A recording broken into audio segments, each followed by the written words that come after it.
ஒரு கிராமத்துல சம்பத்னு பேர் கொண்ட 20 வயசு இளைஞன் ஒருத்தன் இருந்தான். சம்பத் ஒரு அனாதை. அவன் கிராமத்துல சௌத்ரியோட டாபாவுல சமைக்கிற வேலையை பார்த்துக்கிட்டு இருந்தான். சீக்கிரமா வேலையை முடி சம்பத். கஸ்டமர்ஸ் டேபிளில் சும்மா உட்காந்துட்டு இருக்காங்க பாரு. இன்னைக்கு நான் தால் மக்னியை வச்சு ஒரு புது ரெசிபி செய்கிறேன் சௌத்ரி ஐயா. நீங்களே பாருங்க, இன்னைக்கு தாலை சாப்பிட்டுட்டு கஸ்டமர்ஸ் நம்ம ஹோட்டலில் மறக்கவே மாட்டாங்க. அட, நம்மளை மறக்க மாட்டாங்கன்றதெல்லாம் அப்புறமா பார்த்துக்கலாம். முதல்ல போய் அவங்களுக்கு சாப்பாடை கொடு. முடிஞ்சிடுச்சு ஐயா, கொஞ்ச நேரம் வெயிட் பண்ணுங்க. இன்னும் 5 நிமிஷத்தில் நான் எல்லா கஸ்டமர்ஸுக்கும் ஃபுட்டை வச்சிடுறேன், சரியா? சௌத்ரி சமையல் அறையை விட்டு வெளியே போனாரு. கொஞ்ச நேரத்துல சம்பத் கஸ்டமர்களுக்கு சாப்பாடு பரிமாறினான். சம்பத் கையால செஞ்ச டால் மக்னி எல்லா கஸ்டமர்களுக்கும் ரொம்ப பிடிச்சது. அந்த கஸ்டமர்கள்ல அர்ஜுன் சௌத்ரி கிட்ட வந்து சொன்னாரு, இன்னைக்கு தால் மக்னி ரொம்பவே சுவையாக இருந்துச்சு சௌத்ரி ஐயா. என் வயிறு நிறைஞ்சிடுச்சு, ஆனால் போக மனசே வரல. அட, நான் என்ன பண்ணுறது அர்ஜுன்?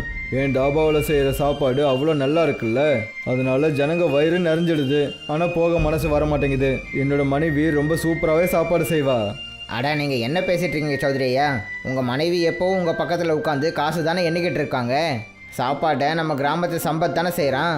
அட, அவனை கொஞ்சம் பாராட்டுறதால உங்களோட பெருமை என்ன இறங்கிட போகுதா என்ன?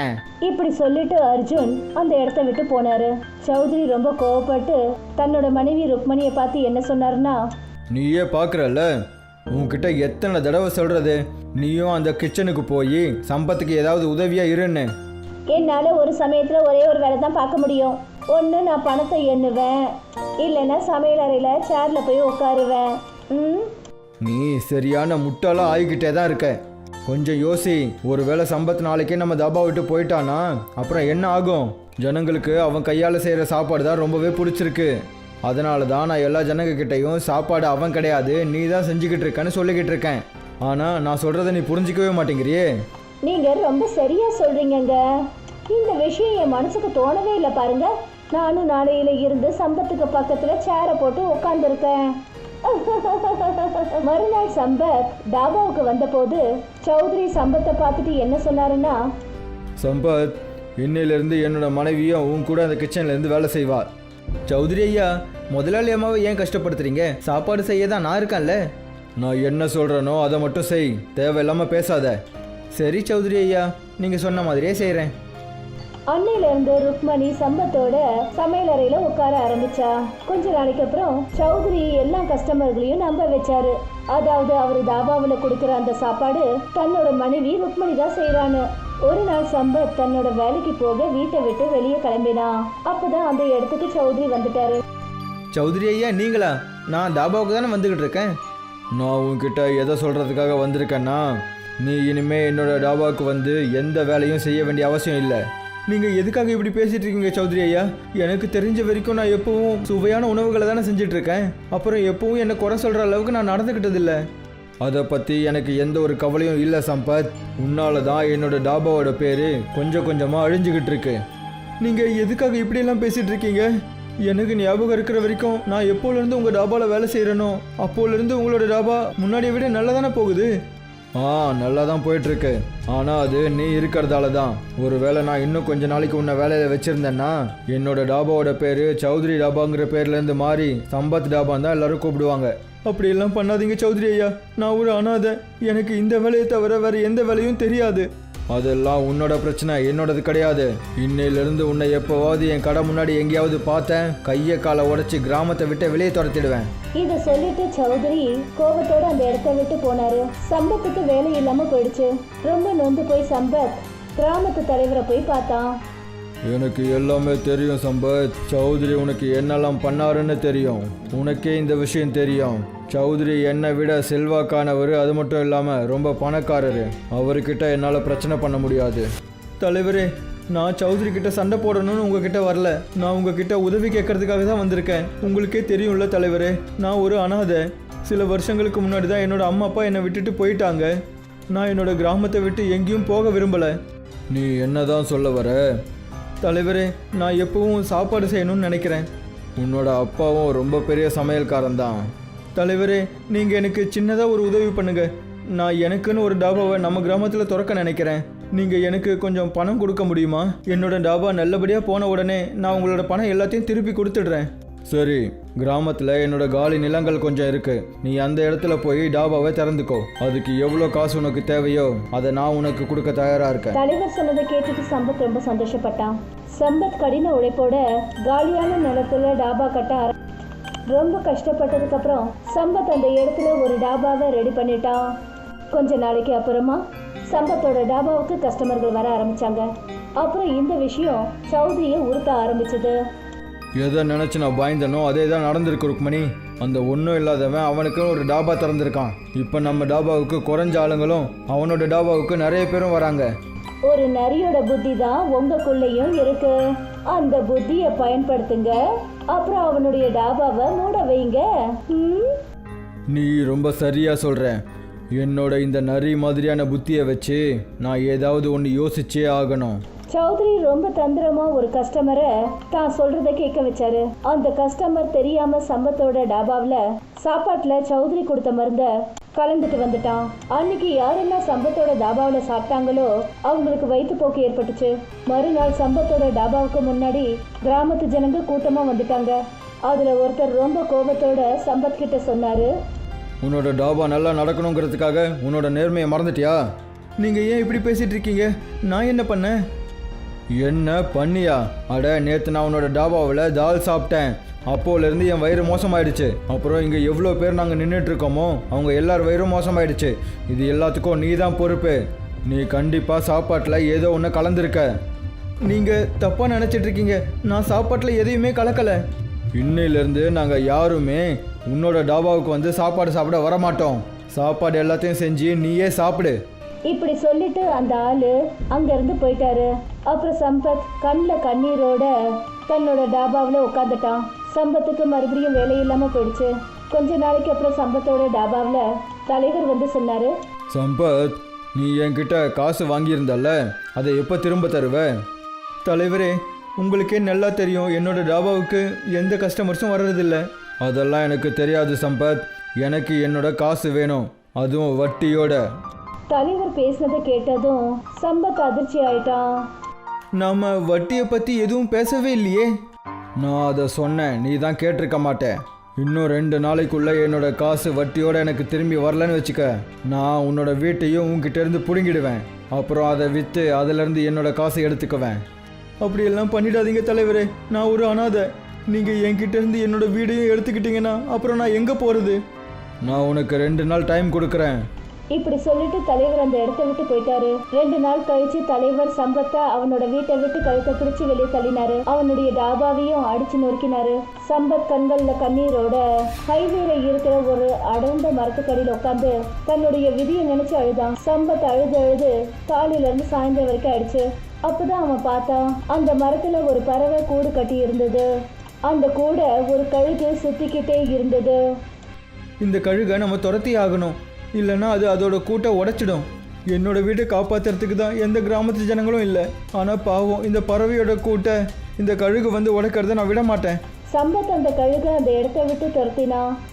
அப்போதான் அங்கே ஒரு அதிசயமே நடந்தது. அந்த கூடுல உட்கார்ந்துருந்த ஒரு சின்ன பறவை சம்பத்து கிட்ட வந்து உட்கார்ந்தது. ஒரு பெரிய ஒலியோட ஒரு அழகான பெண்ணா அது மாறுச்சு. நீ யாரு? பல வருஷங்களுக்கு முன்னாடி ஒரு சாபத்தினால என்னை ஒரு பறவையா மாத்தி அந்த கூடுல கைது செய்யப்பட்டு இருந்தேன். அப்படி நீ அந்த கழுகை மட்டும் விரட்டாம இருந்திருந்தா அந்த கழுகு என்னை கொன்னு என் கூடையே நாசம் பண்ணியிருக்கோம். அது கழுகு உருவத்துல இருந்த ஒரு ராட்சசன். ஆனா நீ எப்படி உன்னோட நிஜமான ரூபத்துக்கு வந்த? எனக்கு என்ன சொல்லப்பட்டிருந்ததுன்னா, அதாவது வாழ்க்கையில அடிபட்டு ரொம்ப கஷ்டப்பட்டு வேதனையோட இருக்கிற ஒரு இளைஞன் உனக்கு உதவி செஞ்சா என்னுடைய இந்த சாபம் போயிடும்னு சொன்னாங்க. அப்புறம் பாரு, நானும் முக்தி அடைஞ்சிட்டேன். நீ எனக்கு உதவி செஞ்சிருக்க, அதனால நானும் உனக்கு உதவி செய்வேன். உன்னை பத்தி எனக்கு எல்லாமே தெரியும். உன்னால எப்படி எனக்கு உதவி பண்ண முடியும்? ஏன் என்னால பண்ண முடியாது? நீ ரொம்ப நல்லாவே சமைக்கிற ஆளு. உன்கிட்ட பணம் காசு கிடையாது. ஒரே ஒரு வீடு இருந்தது, அதுவும் பறிக்கப்பட்டுடுச்சு. ஆனாலும் பரவாயில்லை, விடு. எந்த கூண்டு உடப்படாம நீ காப்பாத்தினியும் அதே கூண்டு இன்னிலிருந்து உன்னுடைய வீடா மாறும். அப்புறம் இந்த கூடுக்குள்ள உன்னுடைய சொந்தமான ஒரு கூடு ரெஸ்டாரண்ட் இருக்கும். இத சொல்லிட்டு அந்த அழகான பொண்ணு அந்த கூடை நோக்கி சைகை காட்டினா. அப்பதான் ஒரு வேகமான ஒளியோட அந்த கூடு ஒரு ரெஸ்டாரண்டா மாறிடுச்சு. அதோட படிக்கட்டுகள் அழகான மரத்தால செய்யப்பட்டிருந்தது. இந்த கூடு ரெஸ்டாரண்ட் இன்னையில இருந்து உனக்கு சொந்தமானது. இனிமே இந்த இடத்தை விட்டு உன்னை யாரும் வெளியே அனுப்ப முடியாது. யாராவது உன்னை இந்த இடத்தை விட்டு வெளியே அனுப்ப முயற்சி பண்ணாங்கன்னா கடைசியில அவனே பிரச்சனையில மாட்டிப்பான். இப்படி சொல்லிட்டு அந்த அழகான பொண்ணு அங்கிருந்து மறைஞ்சிட்டா. சம்பத் அந்த ரெஸ்டாரண்ட்குள்ள போனான். அவன் பார்த்தான், அந்த ரெஸ்டாரண்ட் உள்ள பார்க்கறதுக்கு 5 ஸ்டார் ஹோட்டல் மாதிரி இருந்தது. அங்க பெரிய பெரிய காஸ்ட்லியான டேபிள்ஸ் இருந்தது. அப்புறம் ஒரு 5 ஸ்டார் ஹோட்டல் மாதிரியே எல்லா விதமான வசதிகளும் அங்க நிறைஞ்சிருந்தது. கொஞ்ச நேரத்துல நிம்மதியா சம்பத் அங்க தூங்கினான். மறுநாள் டிஃபன் சாப்பிட்டுட்டு சம்பத் கீழே இறங்கினான். அப்பதான் அவன் முன்னாடி ஒரு கார் வந்து நின்னுச்சு. அதுல இருந்து ஒரு அழகான இளைஞன் வெளியே வந்து சம்பத் கிட்ட சொன்னாரு, இது எந்த மாதிரி ரெஸ்டாரண்ட் ப்ரோ? இந்த மாதிரி ரெஸ்டாரண்ட்ஸை நான் ஃபாரின்ஸில் மட்டும்தான் பார்த்துருக்கேன், ஆனால் அதுவும் ஃபோட்டோவில் மட்டும்தான். இது என்னோட ரெஸ்டாரண்ட் தான், கூடு ரெஸ்டாரண்ட். என்னோட ரெஸ்டாரண்ட்டில் எல்லா டைப் ஆஃப் ஃபுட்டும் இருக்குது. சரி, நீங்கள் எனக்கு உங்கள் ரெஸ்டாரண்ட்டை சுற்றி காட்டுறீங்களா? சுற்றி காட்டுறது என்ன சார், நீங்கள் தான் என்னோடய ஃபஸ்ட்டு கஸ்டமர். உங்களுக்காக இன்றைக்கி உங்கள் ஃபுட்டு ஃப்ரீ தான். சம்பத் அவருக்கு ரொம்ப அற்புதமான சமையலை தயார் பண்ணான்.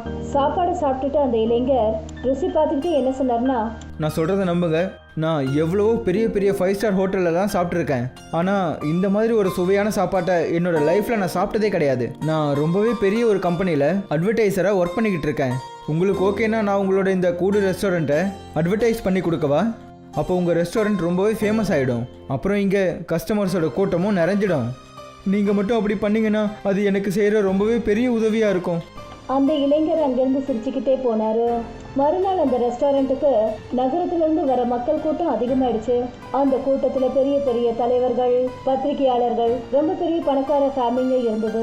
சம்பத்தோட கூடு ரெஸ்டாரண்ட் சில மாசங்கள்லயே இந்தியாவில் ரொம்ப ஃபேமஸ் ஆயிடுச்சு. அப்புறம் இந்த விஷயம் சௌத்ரியையும் தலைவரையும் ரொம்ப உறுத்த ஆரம்பிச்சது.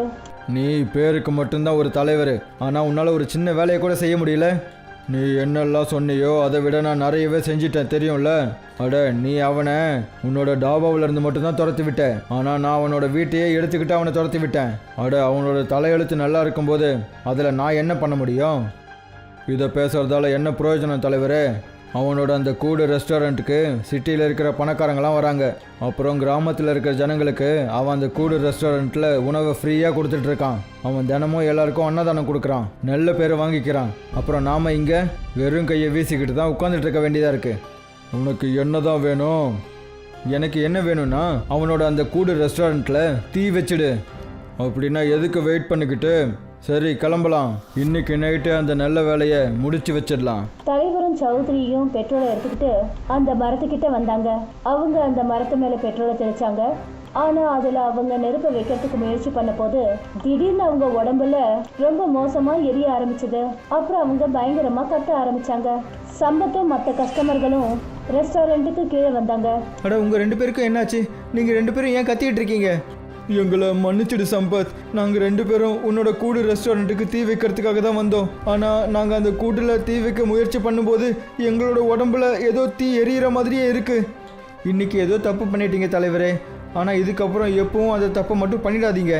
அப்போதான் அந்த கூடு ரெஸ்டாரண்ட்குள்ளே இருந்து ஒரு குரல் கேட்டுச்சு. அவங்க 2 பேருக்கிட்டையும் சொல்லு, இப்போவே அந்த கிராமத்தை விட்டு போக சொல்லு. இல்லைன்னா அவங்க உடம்புல இருக்கிற எரிச்சலை உலகத்தில் இருக்கிற எந்த டாக்டராலையும் சரி பண்ணவே முடியாது. எனக்கு தெரிஞ்ச விஷயம் என்னென்னா, யாராவது இந்த கூடு ரெஸ்டாரண்ட்டுக்கு ஏதாவது பிரச்சனை கொடுக்கணும்னு நினச்சிட்டு இருந்தாங்கன்னா அவங்களுக்கு ரொம்பவே பெரிய பிரச்சனை ஏற்படுமா. தலைவரும் சௌத்ரியும் சம்பத்தோட பேச்சை கேட்கறதா நல்லதுன்னு நினச்சாங்க. 2 பேரும் ராத்திரியோட ராத்திரியா கிராமத்தை காலி பண்ணிக்கிட்டு போயிட்டாங்க. சம்பத் இன்னைக்கும் கூடு ரெஸ்டாரண்ட்டை நடத்திக்கிட்டு இருக்கான். ரீனா, டீனா 2 பேருமே ஒரு வினோதமான ட்வின்ஸ். 2 பேரோட பழக்க வழக்கங்களும் ஒருத்தருக்கு ஒருத்தர் வேறுபட்டது. அப்புறம் 2 பேரும் நல்லா ஒத்து போவாங்களும் கூட. அனாதைகளா இருந்த காரணத்தினால 2 பேரும் ஏழ்மையில வாழ்ந்துட்டு இருந்தாங்க. அப்புறம் அவங்க வாழ்க்கையை நடத்துறதுக்கு தலைவரோட வீட்ல வேலை செஞ்சுக்கிட்டு இருந்தாங்க. இன்னைக்கு அவங்க 2 பேரும் வீட்ல பேசிக்கிட்டு இருந்தாங்க. இதுக்கு மேலேயும் நான் தலைவரோட வீட்ல வேலை செய்ய விரும்பல டீனா. அவங்க வீட்ல தானே நம்ம 2 பேரும் வேலை செஞ்சுட்டு இருக்கோம். நம்ம உழைக்கிறதுக்கான ஊதியத்தை தானே கேக்குறோம். எப்ப அவர்கிட்ட பணம் கேட்டாலும் தரமாட்டேன்னு சொல்றாரு. இப்படி எதுக்காக கோவப்படுற ரீனா? இன்னைக்கு நான் அவர்கிட்ட போய் பேசுறேன். நமக்கு கொடுக்க வேண்டிய பணத்தை கேக்குறேன். அக்கா உங்களுக்கு ரொம்பவே இலகிய மனசு.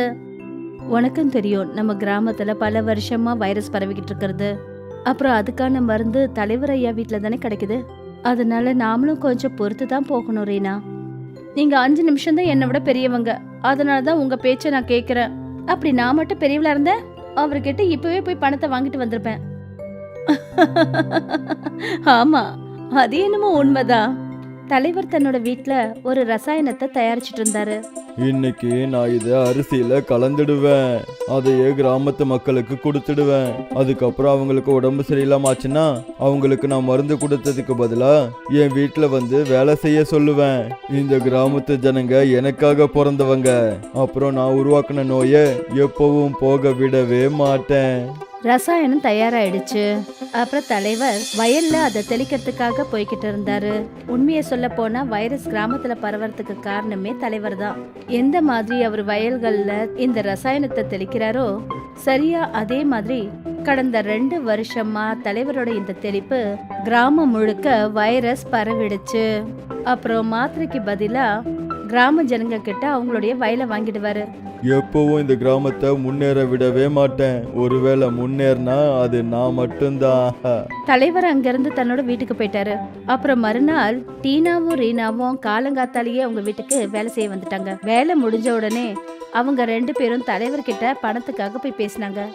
தலைவர் ஐயா, அது பண விஷயமா நாங்க உங்ககிட்ட கொஞ்சம் பேசணும். டீனா, நான் தான் சொன்னேன்ல, என்னால் பணத்தை இந்த மாதம் கொடுக்க முடியாது. ஏன்னா அதை வச்சு தான் இந்த மாதம் கிராமத்து ஜனங்களுக்கு தேவையான மருந்தை நான் தயாரிச்சாகணும். நான் மொத்த பணத்தையும் அடுத்த மாதம் கொடுத்துட்றேன். ஆனா எங்களுக்கும் செலவு இருக்கு இல்லைங்களா ஐயா, அதான் கேட்குறோம். அதுக்கு என்ன, நீ என்ன கிராமத்தில் அவ்வளோ பெரிய ஆளா? தேவையில்லாத வார்த்தைகள்லாம் பேசாதீங்க தலைவரே. கிராமத்துல பெரிய ஆளுங்க இல்ல, ஆனா நாங்களும் இந்த கிராமத்துல சேர்ந்த ஒருத்தவங்க தான். அப்படி எங்களுக்கு சாப்பாட்டுக்கு கஷ்டம் ஆயிடுச்சுன்னா நீங்க அந்த பொறுப்பை ஏத்துப்பீங்களா சொல்லுங்க. நான் இவ்வளோ நேரமாக பாசமாக பேசிக்கிட்டு இருக்கேன்.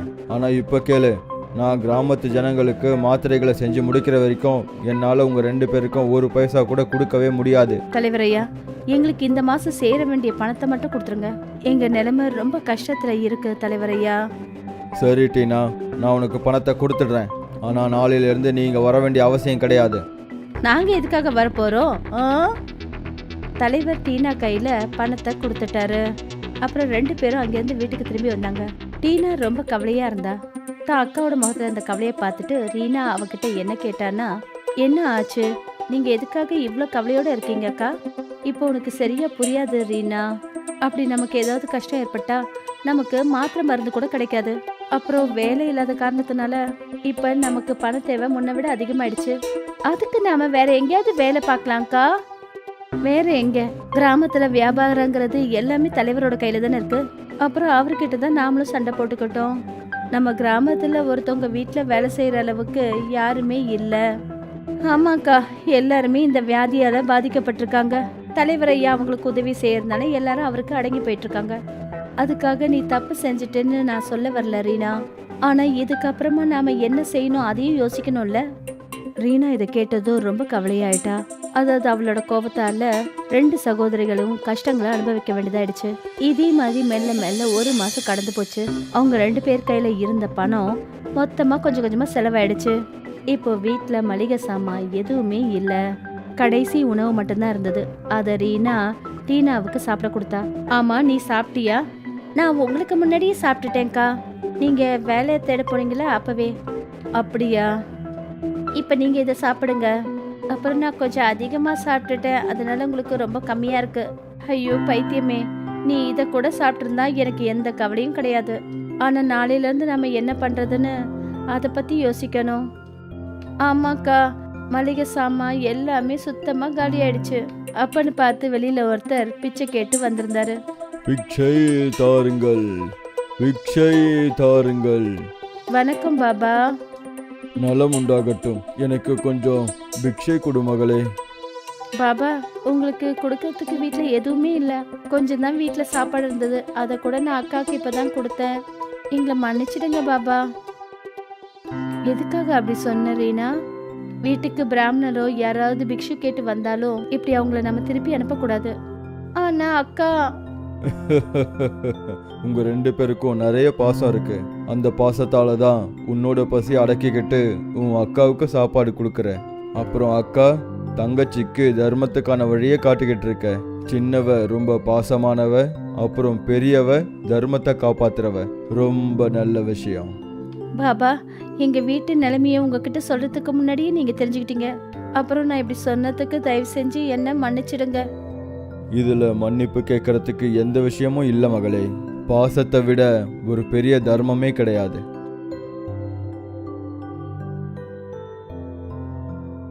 பாபா சாப்பிட்டு முடிச்சதுக்கு அப்புறமா எழுந்து டீனா ரீனா கிட்ட என்ன சொன்னார்னா, நீங்க 2 பேரும் எனக்கு செஞ்ச சேவைகள்ல நான் ரொம்ப சந்தோஷமா இருக்கேன். கேளுங்க, உங்களுக்கு என்ன வேணும்?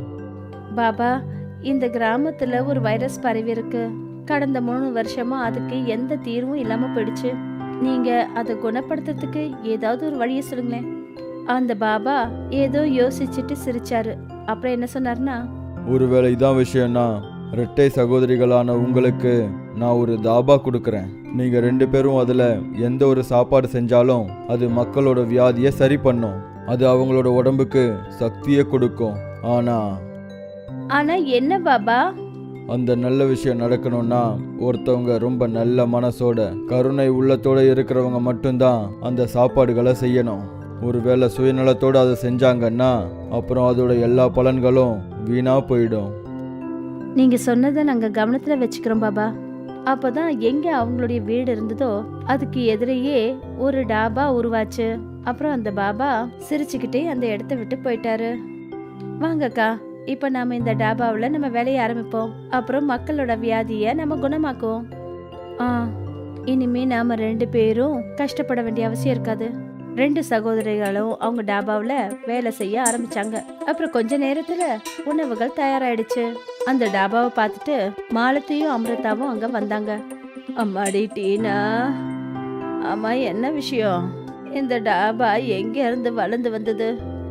ஆமா, ஏதோ மாயம் நடந்தா போல இருக்கு. அட மாலத்தி சித்தியா, வாங்க வந்து சாப்பிட்டு பாருங்க. உங்களோட வியாதி மொத்தமும் தீந்து போயிடும். அப்புறம் இதுக்கு யாரும் நாங்க பணம்லாம் அதிகமா வாங்க மாட்டோம். ஆமா, 2 வேலைக்கான சாப்பாட்டை இங்கேருந்தே கொண்டு போங்க. உங்க சாப்பாட்டுக்கு எவ்வளவு செலவாகுதோ அதே செலவுல உங்களுக்கு டாபாவில் சாப்பாடு கொடுக்குறோம். சரி சரி சரி, அம்மா நிஜமாவே வா, கொடுமா, எங்களுக்கும் சாப்பிட ஏதாவது கொடு. டீனாவும் ரீனாவும் அவங்க சாப்பிட்றதுக்காக அங்க 2 பிளேட் எடுத்து வச்சாங்க. அவங்க 2 பேரும் சாப்பிட்டு முடிச்ச உடனே கொஞ்ச நேரத்துல அவங்க உடம்புல இருந்த எல்லா வியாதியும் சரியாயிடுச்சு. அப்புறம் 2 பேருக்கும் ஒரு புது புத்துணர்ச்சி ஏற்பட்டுச்சு. இத உண்மையிலேயே மாயம்னு தான் சொல்லணும் குழந்தைங்களா. இந்த கிராமமே நோயால அவதிப்பட்டு இருக்கு. எங்களுக்கு இன்னும் கொஞ்சம் உணவு தாமா வீட்டுக்கு எடுத்துட்டு போறோம். நாங்க நாளைக்கு பணத்தை கொடுக்கறோம். சரிங்க சித்தி, உங்களுக்கு எப்ப பணம் கிடைக்குதோ அப்ப வந்து கொடுங்க போதும். ஆனா நீங்க வீட்டுல இருக்கிறவங்களோட ஆரோக்கியத்துல கவனத்தை செலுத்துங்க. அப்புறம் நீங்க பணத்தை எப்ப வந்தனாலும் கூட கொடுக்கலாம். 1 மாசம் கடந்து போயிடுச்சு.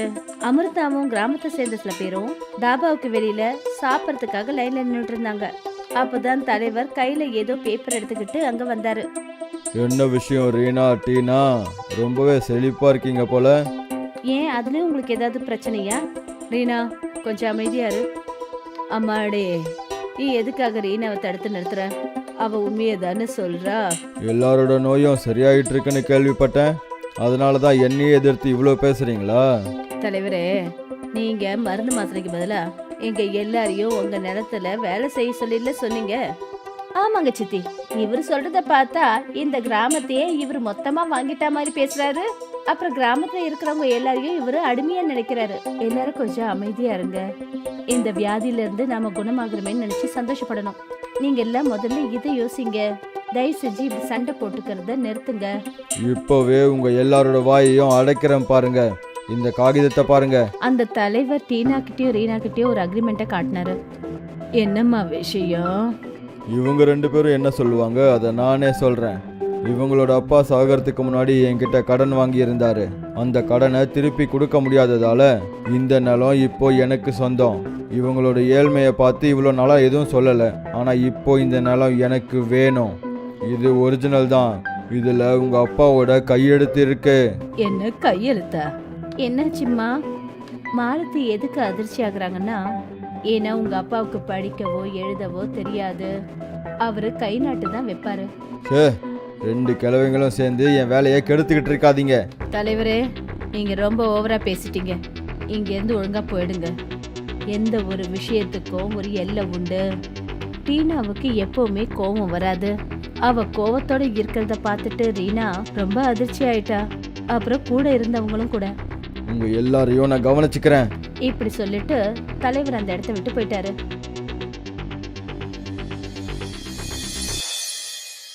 பல நாட்கள் ஆயிடுச்சு. அப்புறம் ராத்திரி நிலவு பூமியை பிரகாசிச்சுக்கிட்டு இருந்தது. தலைவர் அந்த டாபா கிட்ட முகமூடி போட்டுக்கிட்டு வந்தாரு. அப்புறம் அதே ரசாயன பொருளை கையில வச்சுக்கிட்டு அந்த டாபாக்குள்ள நுழைஞ்சாரு.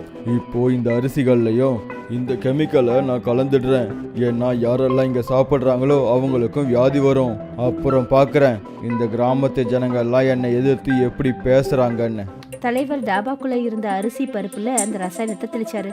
அங்க ஏதோ ஒரு சத்தத்தை கேட்டு ரீனா அங்க வந்தா. யார் நீ? திருட திருட திருட! தலைவர் அங்கிருந்து ஓடிட்டாரு. டீனா ரீனாவோட குரலை கேட்டுட்டு அந்த இடத்துக்கு வந்தா. என்ன ஆச்சு ரீனா? என்ன நடந்தது? ஏதோ ஒரு திருட இங்க நின்றுட்டு இருந்தான். அப்புறம் என்ன பார்த்தது ஓடிட்டான். ஆனா எதுவும் திருடு போகல.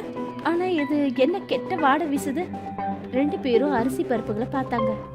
அதுல இருந்து ரசாயன வாடை வீசுச்சு. 2 பேரும் மறுநாள் காலையில இத காட்டுறதுக்காக மாலதி அமிர்தாவை கூப்பிட்டாங்க. என்ன ஆச்சு டீனா? இங்க பாருங்க சித்தி, இதுல யாரோ ரசாயனத்தை தெளிச்சிருக்காங்க. கிராமத்துல ஏற்படுற வியாதிக்கு காரணமும் இந்த ரசாயனம் தான். அது சரி, இந்த விஷயம் உனக்கு எப்படி தெரியும்? அது விஷயம் என்னன்னா சித்தி, டீனா பாபா கொடுத்த வரத்தை பத்தி எல்லா விஷயங்களையும் சொன்னா. அப்புறம் அவ சொன்னா அவளால எல்லா வியாதிகளையும் புரிஞ்சுக்க முடியும். அப்புறம் அதுக்கான நிவாரணத்தையும் பண்ண முடியும்னு சொன்னா. அது சரி, இதுதான் விஷயமா? ஆமா, இத செஞ்சது யாரு? இத தெரிஞ்சுக்கிறதுக்கு நீங்க எல்லாரும் என்னோட யோசனையை கேட்கணும். கொஞ்ச நேரத்துல அந்த இடத்துக்கு தலைவர் வந்தாரு. டாபால உட்கார்ந்தவங்க எல்லாரும் வயிற்று வலின்னு சொல்லிட்டு இருந்தாங்க. அப்புறம் தலைவர் இதை பார்த்துட்டு என்ன சொன்னாருன்னா, பார்த்தீங்கல்ல, இவங்க 2 பேரும் நம்பினா இப்படிதான் நடக்கும். எனக்கு முன்னாடியே நல்லா தெரியும். இது ஒன்றும் அந்த நோய்க்கு மருந்து கிடையாது. அந்த நோய்க்கான மருந்து என்கிட்ட மட்டும்தான் இருக்கு. தலைவரே, கொஞ்சம் மருந்து கொடுங்க. வயிறெல்லாம் ரொம்ப வலிக்குது. இந்தாங்க மருந்து. ஏற்கனவே முழு ஏற்பாடோட வந்திருக்கீங்க போல இருக்கு தலைவரே. இங்க மாத்திரை மருந்து தேவைப்படும்னு எப்படி உங்களுக்கு தெரிஞ்சது? அது நான் எப்பவும் இதை என் கையிலே தான் வச்சுக்கிட்டு இருப்பேன். எப்போ தேவைப்படும்னு தெரியாதுல்ல, இப்போ தேவைப்பட்டுடுச்சு. அப்போ அதோ சிண்டு கொண்டு வரானே, அது என்ன? சிண்டுன்னு பேர் கொண்ட ஒரு பையன் அதே ரசாயன டப்பா எடுத்துருந்தான். முன்னால் அதுதான் தலைவர் தெளிச்சாரு. ஏதாவது ஞாபகம் வந்ததுங்களா? ஆனா நீங்க 2 பேரும் என்ன பார்க்கலன்னு தான் நான் நினைச்சேன். இப்போ இந்த சந்தேகம் எனக்கு உண்மையாயிடுச்சு. அப்போ நேத்து வீட்டுக்குள்ள நுழைஞ்ச அந்த திருட நீங்க தான் இல்லையா? ரீனா ராத்திரி பார்த்த அந்த டப்பா அதே மாதிரி இருக்கிற டப்பாவை நான் ஏற்பாடு பண்ணேன். இப்போ நீங்களே வந்து மாட்டிக்கிட்டீங்க. அப்போ இத்தனை வருஷமா வியாதி உண்டாகிறதுக்கு காரணம் நீங்க தான்ல. இதுக்கு மாத்திரை கொடுத்து பெரிய மகான் மாதிரி நடிச்சிங்களா? இந்த கிராமத்தை விட்டு போயிடு. தலைவர் அங்கிருந்து ஓடிட்டாரு. இந்த சம்பவத்துக்கு அப்புறம் கிராமத்துல நோயினால யாருக்கும் எந்த கஷ்டமும் ஏற்படல. அந்த மாய டாபா தொடர்ந்து நடந்தது.